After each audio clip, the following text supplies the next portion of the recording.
Conocí a los ángeles en persona. No son como dicen la Biblia, son mucho peores y aterradores. Ellos están hambrientos. El suave pitido de mi alarma me despertó esa mañana. El mismo sonido de siempre. Un latido palpitante como el latido de un corazón. Con los años, me había acostumbrado a que el ruido significara otro día en la estación. Estaba seguro de mi falta de trabajo, pero presentía que pronto me acecharía un nuevo y terrible caso. Apagué el reloj para evitar que despertara a mi esposa dormida. Me levanté de la cama y me vestí. Desayuné y leí las noticias. Casos antiguos impresos en la portada. Casi en sintonía con mi necesidad de levantarme e ir a la estación, llamaron a mi puerta. De vuelta a la rutina, tarareé mientras me ponía los zapatos. Al abrir la puerta, me encontré con mi compañera de trabajo, una mujer vivaz de unos 30 y tantos años, con el pelo rojo y rizado recogido en una coleta. Llevaba un abrigo marrón claro y una dulce sonrisa. «Buenos días, Harrison», dijo alegremente antes de ponerme un café en las manos. «Unos chicos te buscan en el bloque de apartamentos Saints Lane. Parece que han encontrado un cadáver». Tomé el café que me ofrecía, el mismo que me daba todos los días, y le di un sorbo. Ya era hora de que consiguiéramos más trabajo. Sonriendo, cerré la puerta y me dirigí a su coche.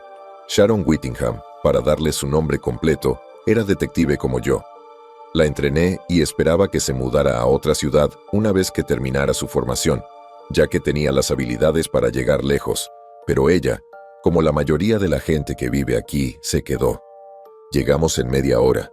El complejo en el que nos encontrábamos era de esos que cuentan las historias de fantasmas, viejo, húmedo y medio vacío.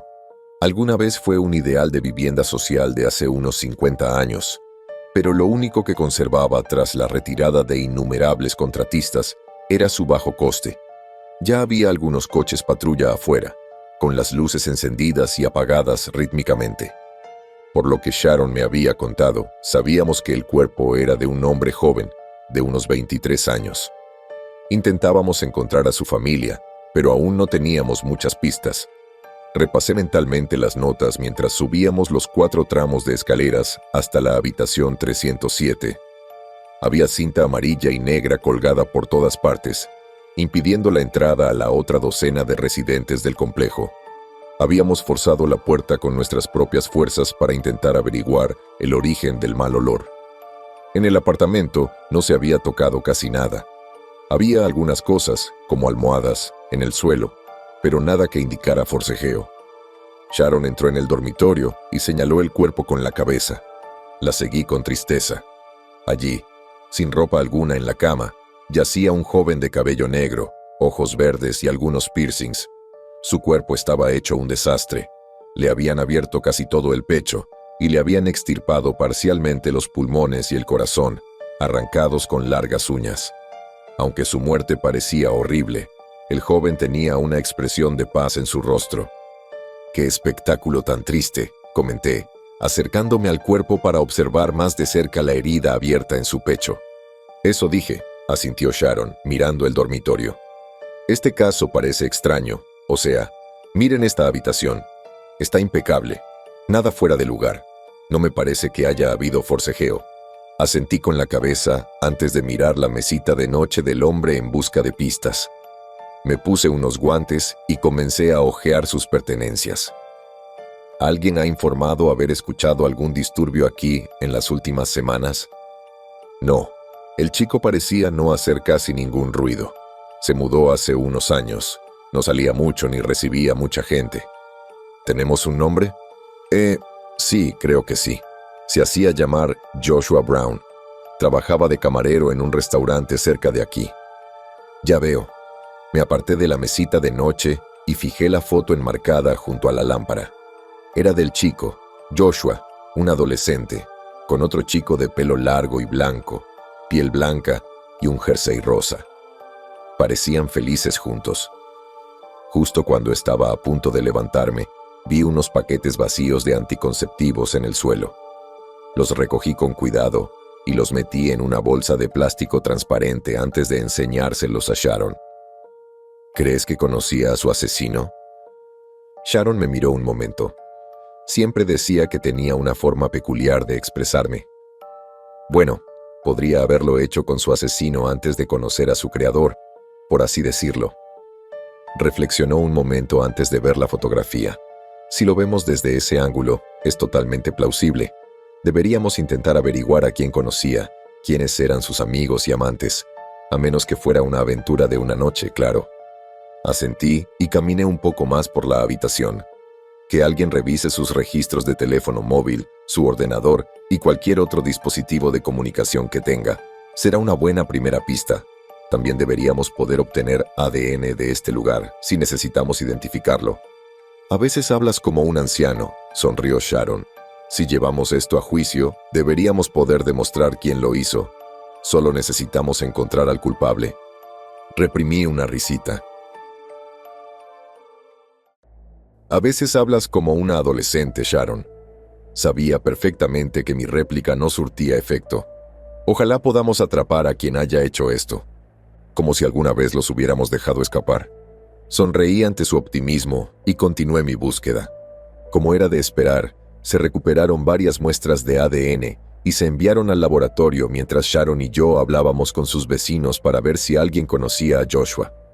Todos coincidieron, que ellos supieran que era un chico muy tranquilo, aunque su aspecto pudiera indicar lo contrario. Era amable y no hablaba mucho de sí mismo ni de su familia. Seguíamos teniendo dificultades para contactar con sus padres, o con el chico de la foto, quien quiera que fuese. Las pocas fotos que había en el piso de Joshua eran casi todas del adolescente albino, y supusimos que probablemente habían sido pareja en algún momento. Partiendo de esa premisa, empezamos a construir una historia de que probablemente se habían separado o se habían mudado, pero que se habían reencontrado recientemente y que el albino, tras mantener relaciones sexuales, había matado a Joshua. Era un poco endeble, pero por algo teníamos que empezar. Eran mucho más de las 11 de esa noche cuando finalmente tomé un taxi a casa. En el calor del momento, me había absorto en el trabajo y había perdido la noción del tiempo. Solo cuando vi que era tan tarde, finalmente me fui. Llegué a casa y me recibió mi querida esposa. Incluso ahora, 43 años después de conocerla en la universidad, no ha perdido su belleza en mis ojos. Incluso después de su primer derrame cerebral, todavía me encantaba su belleza. Dicen que el amor es ciego, después de todo. Buenas noches, amor, dije con voz suave. Podría decirse que mi esposa, Annabel, y yo éramos el modelo ideal de lo que debería ser un matrimonio de ancianos. Seguíamos tan unidos como siempre. Aunque ya tenía una abundante cabellera canosa, no me había jubilado. Después del primer derrame cerebral de mi esposa, ella quería que nuestras vidas siguieran igual. Se quedaba en casa y descansaba mientras yo iba a trabajar. Amaba mi trabajo y el dinero que ganaba me ayudaba a pagar las facturas médicas. Buenas noches, respondió mi esposa tras una breve pausa. ¿Qué tal el trabajo hoy? La abracé y sonreí, sin darle más respuesta que un gemido de alegría. Annabel me devolvió el abrazo, sonriendo. Odiaba contarle sobre mi trabajo, la muerte que vi, así que se lo oculté. Durante el resto de la noche, simplemente cenamos y miramos televisión, antes de quedarnos dormidos alrededor de la 1 de la madrugada. El día siguiente empezó igual. Mi alarma sonó suavemente para despertarme, y luego salí a saludar a Sharon. Me contó algunos detalles de lo sucedido desde nuestra última conversación. Habían sacado el cuerpo del apartamento y ahora podíamos hacer una búsqueda exhaustiva. Habían encontrado el portátil de Joshua y estaba en el laboratorio, donde lo estaban desmontando para obtener información. Necesitaba confirmar que no se había perdido nada, así que acompañé a Sharon al apartamento. El lugar estaba en silencio cuando entramos. El olor a humedad era más fuerte que nunca. Al entrar al apartamento, descubrimos que no había nada fuera de lugar, gracias a la experiencia de nuestro equipo. Empecé a mirar a mi alrededor, primero por la cocina, luego por la sala, luego por el baño y finalmente por el dormitorio, con más detalle que antes. Anoté que la cocina estaba escasamente equipada para 2 personas y que la única ropa que había era la de Joshua. Sharon y yo llegamos rápidamente a la misma conclusión, que vivía solo al momento de su muerte. Miré de nuevo la cama. Habían quitado casi todas las sábanas, pero aún quedaba sangre seca en el colchón, marcada con cinta adhesiva para indicar dónde había estado el cuerpo. Miré a Sharon, que rebuscaba en la cómoda a la derecha de la pequeña ventana que iluminaba la habitación. Encima de la cómoda había varias baratijas, incluyendo una fotografía del niño albino, una cruz con un rosario colgado y una Biblia. ¿Ves algo, Sharon?, pregunté, acercándome lentamente para mirar por encima de su hombro. Bueno, él era un fanático de su religión, pero parece bastante normal, reflexionó, dándose golpecitos en el cuello, pensativa. Asentí con la cabeza y un pequeño ruido me indicó que tenía razón. Me gustaría saber quién es el chico albino. Parece ser un tema recurrente por aquí. ¿Posible sospechoso? No puedo estar seguro hasta que lo encontremos, pero es razonable. Tomé la fotografía y la saqué del marco. Por un momento la observé antes de notar algo al ponerla a contraluz. Manchas oscuras. Con cuidado de no dañar las pertenencias del difunto, le di la vuelta a la imagen para ver lo que estaba escrito en el reverso. Parecía una carta de amor. Breve, dulce y sencilla. Era un día soleado, como el sol. Iluminas mi día, mi ángel. Cité en voz alta. Sharon me miró perpleja por un momento antes de darse cuenta de que estaba leyendo algo. ¿Hay algo en el reverso de la fotografía? Con un gesto de la cabeza, le entregué la imagen. Sin nombre, lamentablemente. Al igual que yo, Sharon estudió el texto. Al menos ahora sabemos que eran novios. Un poco cursi si me preguntas. Me reí entre dientes. Cuando encuentres el amor, aprenderás que no existe el mal gusto. Sabes perfectamente que no tengo intención de encontrar el amor, respondió Sharon rotundamente. Ya me había explicado que no le interesaba ninguna relación que no fuera de trabajo o de amigos. Disfrutaba de su soledad. Ya veremos. Le devolví la sonrisa antes de ir a inspeccionar las demás imágenes. Intentemos encontrar el nombre del niño albino. Esa es nuestra primera tarea. Sharon aceptó antes de buscar más fotos para ver si alguna tenía mensajes en el reverso. Lamentablemente, no tuvimos suerte. Tras recoger algunas pertenencias más del joven, volvimos a la comisaría para intentar atar cabos y esperar a que los laboratorios nos dieran más información. Eran más de las 4 cuando recibí una llamada del patólogo de la comisaría. Un hombre rubio y corpulento, al que todos llamábamos cariñosamente R. Era ruso y tenía uno de esos nombres tan complicados con muchas K y B. Nos dijo que tenía noticias del cadáver y nos pidió que fuéramos en cuanto pudiéramos. Se lo dije a Sharon y nos dirigimos a su laboratorio, al otro lado de la ciudad. R era un adicto al trabajo como yo, y a menudo se quedaba despierto toda la noche, contra su buen juicio. Entramos en la pequeña clínica y la joven recepcionista de R nos abrió el paso al laboratorio principal. R nos recibió en la entrada de su laboratorio. Llevaba el pelo largo y rubio recogido en una coleta que a menudo le caía sobre el hombro. Sus ojos eran de un azul suave y vestía una bata blanca y larga. En la muñeca derecha llevaba un pequeño brazalete de oro que nunca le había visto quitarse. Tenía la piel muy blanca y a menudo tenía una expresión algo vacía, la que se ve en el rostro de alguien que ha vivido con la muerte durante muchos años. A veces me veía reflejado en R. Harrison, Sharon, me alegro de que hayan podido venir tan rápido. R sonrió, extendiendo la mano. La tomé y la estreché. Bueno, ya sabes cómo somos, con ganas de hacer las cosas. Me alegra verte de nuevo. R llevaba trabajando con nosotros aproximadamente un año. Antes era médico de cabecera, uno muy bueno y atento, pero tras una tragedia que afectó a su familia, empezó a trabajar aquí. Sharon también estrechó la mano de R antes de dirigirse a su laboratorio. R me sonrió para agradecerme las cortesías. Sabía que no era hablador. Lo seguí y miré hacia una mesa metálica que mostraba el cuerpo de la víctima, cubierto con una fina sábana blanca. Lo que encontré fue bastante interesante, la verdad. Un caso un poco enfermizo, sin embargo, comentó el médico, antes de bajar la manta para revelar la mitad superior del cuerpo, doblándola justo debajo de la herida en el pecho. ¿Qué quieres decir?, preguntó Sharon, acercándose para mirar, mientras yo admiraba desde lejos. En mi opinión, le abrieron la caja torácica y le quitaron la mayoría de las costillas, para luego devorarle los pulmones y el corazón. Se hizo un silencio estupefacto. ¿Quieres decir que alguien se lo comió?, gritó Sharon, un poco demasiado fuerte para el gusto de R, ya que era muy sensible al sonido. Sí, comido, respondió R, un poco alterado por el grito de Sharon. Hay grandes marcas de garras y mordiscos en el tejido restante. Señaló una marca de mordisco del tamaño de una boca, compuesta por muchos agujeros como agujas, que estaba descubierta en la parte inferior de la caja torácica. Me sentí un poco mal solo de pensar en la idea de un ser humano comiéndose a otro. «Esos no son humanos, míralos», exclamó Sharon, tan sorprendida como yo. Bueno, estos bocados vienen en grupos de 2 y tienen la proporción adecuada para ser humanos. ¿Y si el que los comía tuviera algún tipo de arma adaptada? Los humanos son criaturas extrañas, ¿sabes? Los ojos de R, mirando por encima de sus gafas, permanecieron fijos en el cuerpo. Hice una pausa. Después de todo, tenía razón. Quizás esta era una historia mucho más retorcida de lo que había imaginado.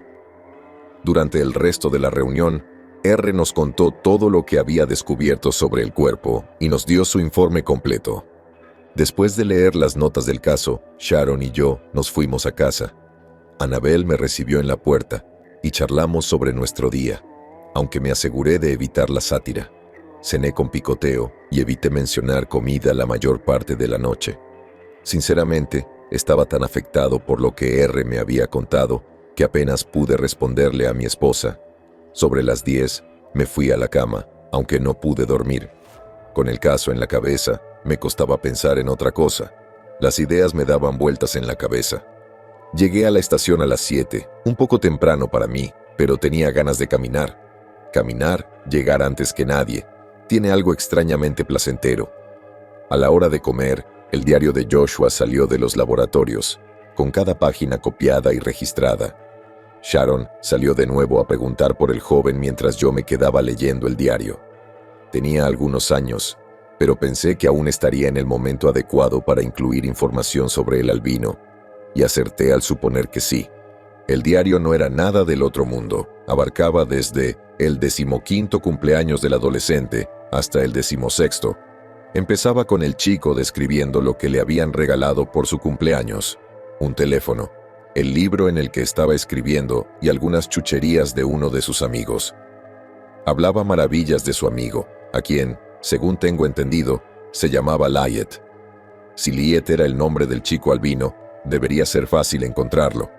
Al fin y al cabo, no debe haber muchos niños llamados Lyet en Estados Unidos.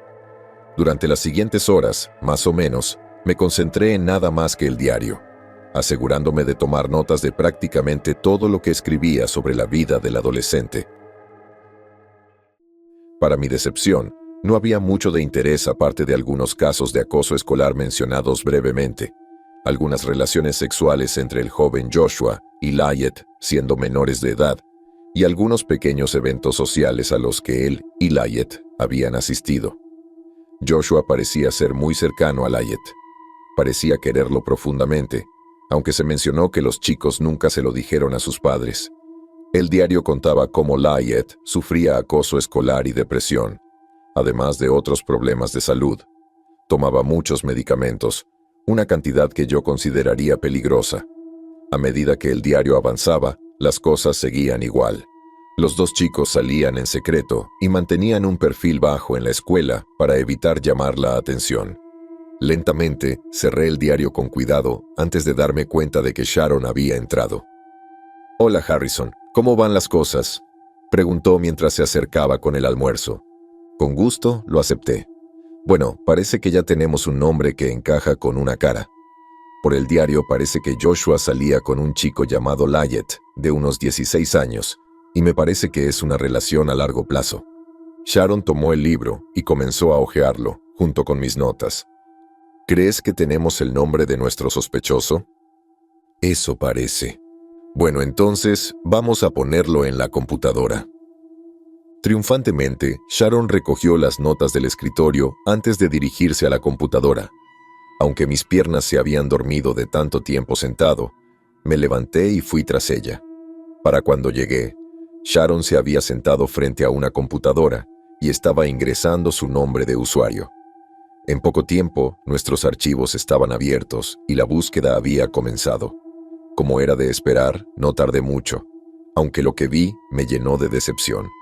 Lynette Penhart, un hombre de cabello blanco de un pequeño pueblo de Texas, fue declarado culpable hoy de asesinato-suicidio. El joven, de 17 años, mató a tiros a su padre, el sacerdote residente del pueblo, el lunes 17 de febrero. El veredicto del tribunal ahora puede brindar respuestas a las víctimas del suceso. Sharon suspiró profundamente, leyendo en voz alta el artículo que tenía delante. Parece que nos hemos metido en un lío con este jefe. Asentí, aunque el artículo me dejó fascinado. Era sencillo, con pocos detalles, pero mencionaba a 3 hermanos mayores, a una madre de unos 40 años, y la causa de la muerte tanto de Lynette como de su padre. Su padre recibió un disparo en el pecho y falleció posteriormente en el hospital, mientras que Lynette se pegó un tiro en la cabeza. Pobrecito. Sí, parece que volvemos al punto de partida, comentó Sharon. Encontraremos otras pistas, ¿sabes? Podemos con esto. Sonreí, sabiendo que esto probablemente le había quitado el aliento a Sharon. Tiene la costumbre de aferrarse a una sola idea en cada caso, y solo la abandona si se demuestra que está equivocada. Lo sé. Por un momento fingió leer el artículo antes de detenerse y se inclinó hacia la pantalla. ¿Crees que Joshua conocía a los hermanos de Lynette? ¿Qué quieres decir? Bueno, el jefe de Joshua me dijo que era un poco introvertido. Nunca salía y casi nunca hablaba con nadie. Dado que los demás residentes del complejo de Joshua nunca lo vieron con nadie, podemos asumir que conocía al asesino, ya que no invitaría a entrar a un desconocido. Digamos que uno de los hermanos de Lynette llega a la ciudad, Joshua les ofrece alojamiento, y el resto es historia. Sharon sabía que esto podría ser un poco descabellado, pero yo sabía que lo investigaría. Entonces, encuentra a la familia, a ver si podemos conseguir más información, sugerí. Entiendo. Ante esto, Sharon comenzó a buscar en nuestras computadoras más información sobre la familia, mientras yo simplemente me puse a trabajar organizando los archivos para este caso, con la esperanza de encontrar una pista nueva. Llegué a casa otra vez a las 7 esa noche. Saludé a mi encantadora esposa y me senté con ella a la mesa del comedor. Aunque a veces tenía la mente confusa y no siempre estaba del todo presente, pude ver que hoy estaba muy emocionada. Interesado en saber por qué, lo comenté mientras tomábamos nuestro estofado de carne. «¿Qué tal tu día, Annabelle?», sonreí, feliz al saber que hoy parecía estar mejor que en mucho tiempo. Los médicos le habían advertido de otro derrame cerebral si se estresaba o era demasiado activa, así que a menudo se encerraba en casa, haciendo muy poco. Era como si le hubieran recetado soledad, pero algunos días estaba feliz de vivir así. «Oh, qué día tan bonito tuve», sonrió, levantando la vista de su comida.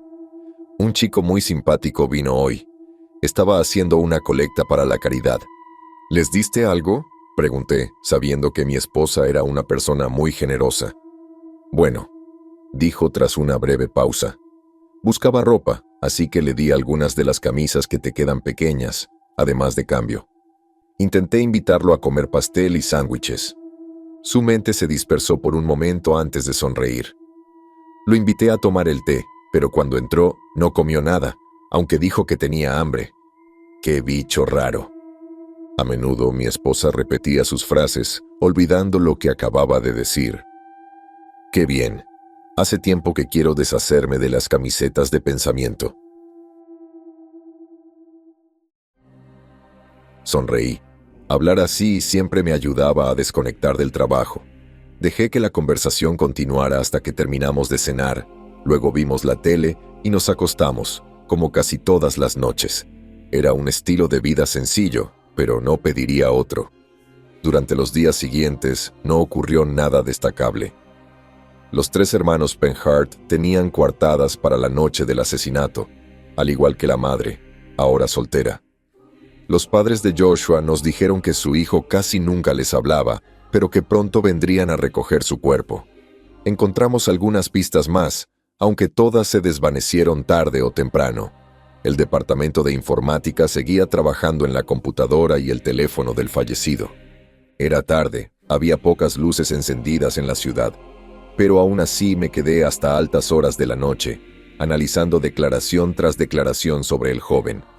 Todas decían lo mismo. Joshua nunca hablaba con nadie, nunca recibía visitas y prácticamente nunca salía de su apartamento, salvo cuando iba a trabajar o de compras. Estaba perdida. «Toc, toc», tarareó una voz familiar, de barítono y con acento. Levanté la vista y vi a R en la puerta, con unos archivos en la mano. Al igual que yo, estaba trasnochando, aunque se me hacía un poco raro verlo en mi oficina. Le di la bienvenida. «Buenas noches, doctor». R entró y se sentó frente a mí en mi escritorio. Tomó mis notas para repasarlas. «¿No deberías estar en casa con tu esposa ahora?» «Aunque me encantaría. Estoy perdido aquí, R. Ya no soy el hombre que era hace 30 años», sonrió. Lo observo mientras lee mis notas antes de echar un vistazo al archivo que había traído consigo. «No esperaba verte aquí tan tarde. Quería entregarte estas notas. Encontré algunas cosas». Hizo una pausa. «¿Cómo va el caso?» Sabía perfectamente que R no estaría dispuesto a contarme nada sobre sus hallazgos a menos que yo le contara los míos. A él le gustaba intercambiar información. Era uno de sus muchos trucos extraños. «Bueno, hemos cerrado el caso de encontrar al niño albino. Resulta que nuestro principal sospechoso lleva años muerto. No encontramos nuevas pistas. Parece que este trabajo se hizo con profesionalidad, R, y empiezo a preguntarme si podremos resolverlo». Sabía perfectamente que estaba exagerando por ser pesimista, pero quería pasarme de la raya. ¿El niño albino? Sharon lo mencionó mientras tomábamos unas copas. Estaba tan emocionada por encontrar al supuesto asesino tan rápido que no quería decírselo. «¿Decirle qué?», pregunté en respuesta. «¿No lo sabías? Creí que habías investigado el incidente de Penhart». «No, pensé que era un caso cerrado y sin solución. ¿No es así?» R sonrió con conocimiento de causa. Siempre se deleitaba en saber cosas que otros no sabían. «No del todo. El juicio fue un desastre. Se perdieron pruebas, se retiraron declaraciones y se rechazaron informes. Originalmente, se iba a presentar como un caso de represalia, un acto de legítima defensa, con el padre restante siendo juzgado por violencia doméstica, pero no fue así. Al cerrar los archivos que estaba leyendo, vi una sonrisa bastante petulante dibujarse en el rostro del alto doctor. El cuerpo de Lyot desapareció. Hice una pausa, medio molesto porque no me lo habían dicho, pero también confundido. ¿Desapareció? Sonaba tonto, pero R no solía mentir. Sí, conocía a la patóloga que iba a evaluar el cuerpo de Lyot antes de enterrarlo, pero la noche antes de que hiciera el informe, el cuerpo simplemente desapareció. No quedó rastro. «Eso es pura ficción», exclamé. «Un cuerpo no puede simplemente levantarse e irse». R asintió y luego abrió el archivo que me iba a entregar. «Depende de ti si me crees o no. Unos compañeros de trabajo y yo lo llamamos el ladrón de cadáveres». Al abrir el archivo, vi algunos de los últimos rastros de ADN encontrados en el cuerpo de Joshua, junto con largos mechones de cabello blanco puro. No se me ocurría qué decir. Simplemente me quedé en silencio, mirando el informe. El cabello tenía la longitud y el color adecuados para pertenecer al albino. Pero, ¿cómo era posible? «De nada», tarareó R, poniéndose de pie antes de salir de mi oficina. A solas con mis pensamientos, sentí un vuelco en el estómago. Había visto los informes de la otra escena del crimen. El chico yacía en un charco de su propia sangre y tejido cerebral, agarrando un pequeño revólver en una mano. Podría haber sido la falta de sueño. Las cosas ya no cuadraban en ese caso. Nada tenía sentido para mí. Las teorías me rondaban la cabeza. ¿Y si la muerte era fingida? ¿Y si el cuerpo era robado? ¿Y si...? Me levanté rápidamente, sujetándome la cabeza antes de gemir. «Los muertos no andan por ahí, Harrison. Cálmate». Mi falta de sueño era evidente. Guardé los archivos en el cajón de mi escritorio y me dirigí a casa, molesto con R, pero también profundamente desconcertado. Mi alarma no hizo mucho para despertarme a la mañana siguiente, aunque los golpes en mi puerta sí lo hicieron. Sharon, demasiado animada para esa hora, acababa de recibir la noticia de que los archivos de la laptop ya habían sido copiados y estaban disponibles para su consulta. Me vestí rápidamente y salí para reunirme con ella. Al entrar, me dijo que habían encontrado un diario electrónico completo, cuya última entrada era el día de la muerte de Joshua. Tenía la esperanza de que esta pudiera ser nuestra vía para terminar el caso. Aunque careciera de detalles, podría arrojar algo de luz sobre la historia que condujo a la muerte del joven. Sharon prácticamente corrió a mi oficina, donde habían dejado una copia impresa del diario. Al instante, buscó a tientas la última entrada. Yo, más lento a mi edad, llegué justo cuando ella encontró la página. Sentándome en mi silla, saqué un bloc de notas y esperé a que Sharon leyera lo que decía. Está bien, 26 de marzo. Hizo una pausa para encontrar las palabras antes de que una mirada muy perpleja cruzara su rostro. ¿Qué pasa?, pregunté. Nada, déjame leerlo. Me di cuenta de que se estaba recomponiendo. Respiró hondo y empezó a leer. Sé que Dios debe estar sonriéndome. Mis oraciones han sido escuchadas y lo tengo de vuelta. Me lo robaron. Había perdido la esperanza de que pudiéramos volver a ser uno. Pero lo seremos. Él no sabe lo que es ahora, pero no me importa. Ahora es un ángel. La luz de la luna muestra su verdadera forma. Al principio me asusté, pero sé que esto estaba destinado a ser. Me convertiré en parte de él. Estoy acostada con él ahora mientras escribo esto. Su piel es tan fría y pura como la nieve. Aún no ha despertado de anoche. Lo mordió bastante fuerte por instinto animal, pero se muere de hambre. Mi ángel se muere de hambre. Esta noche no voy a luchar contra él. Podemos hacer algo al respecto antes de que la luz de la luna lo atrape. Si alguien encuentra esto, me encuentra a mí.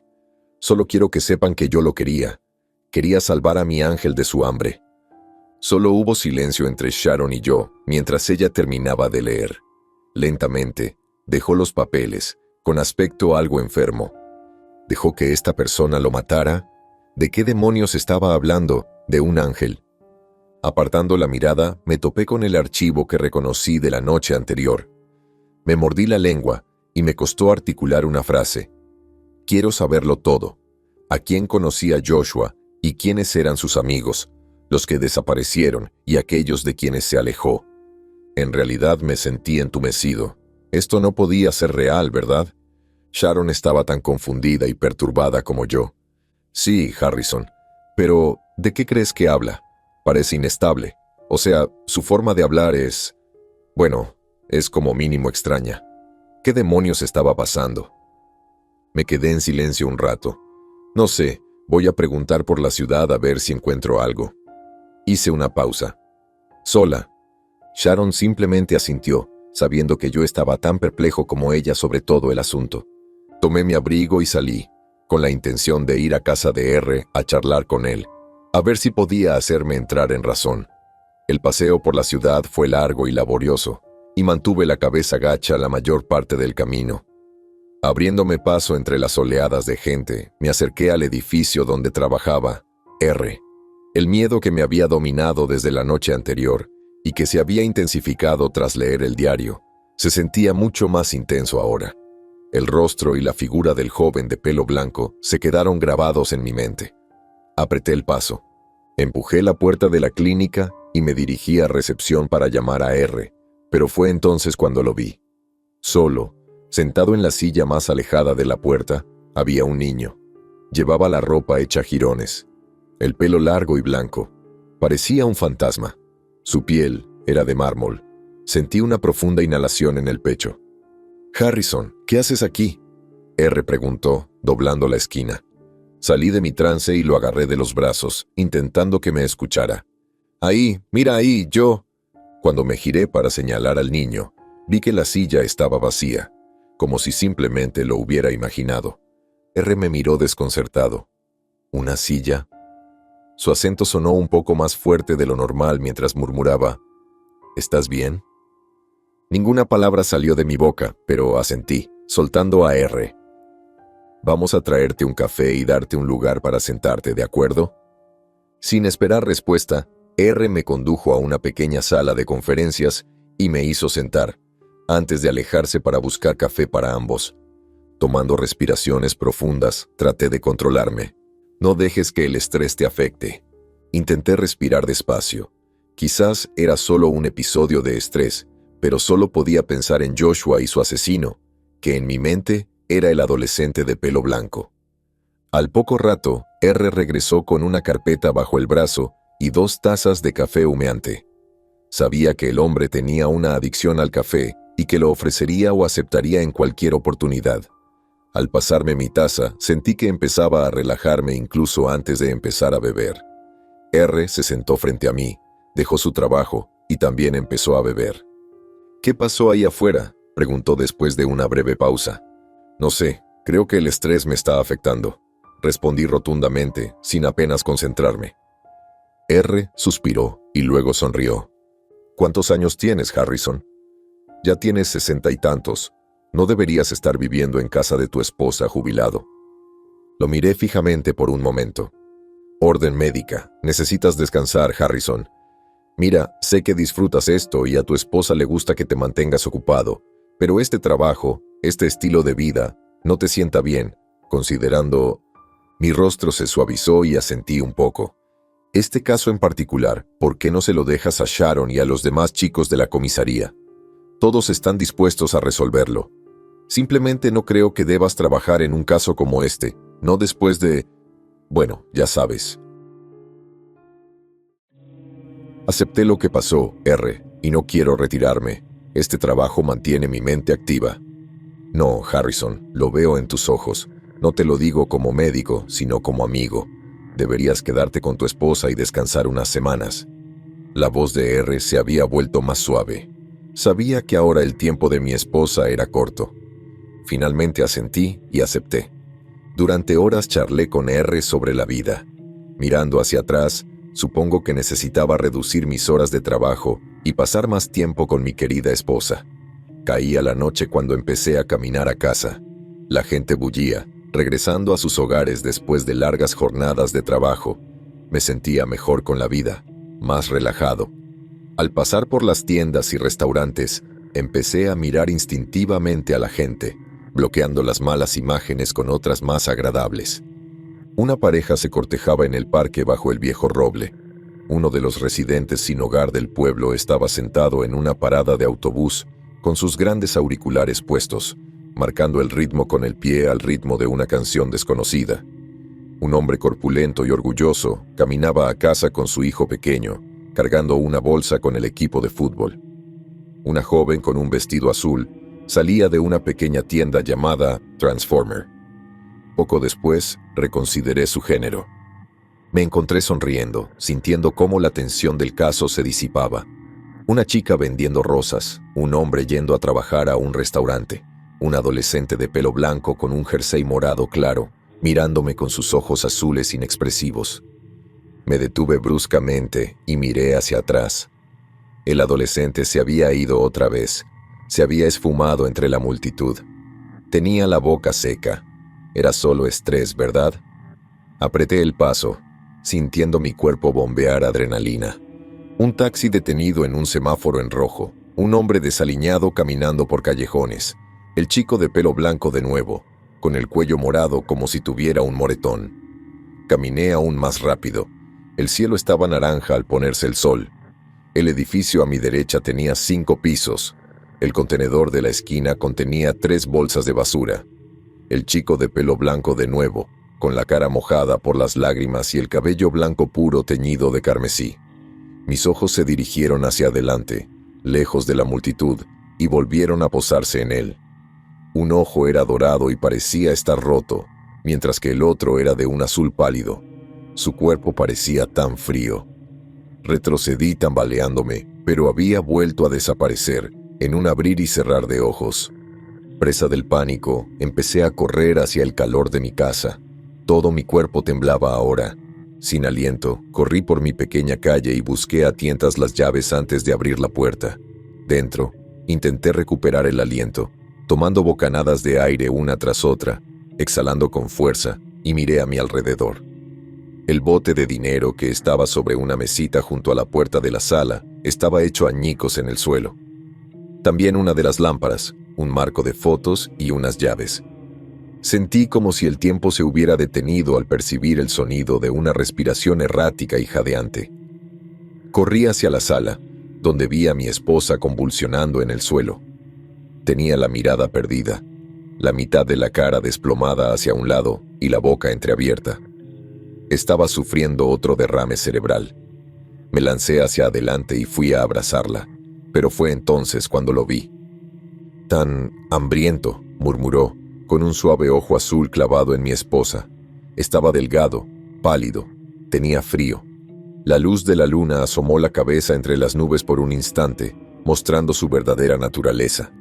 Enormes alas de luz pura y un halo, garras blancas y sangrientas en manos y pies, un cuello, una cabeza y una boca ensangrentados, adornados con cientos de dientes afilados. En cuanto las nubes volvieron a cubrir la luna, volvió a ser el cadáver que era. Mis ojos estaban fijos en él, el ángel de la muerte que observaba la muerte de mi esposa.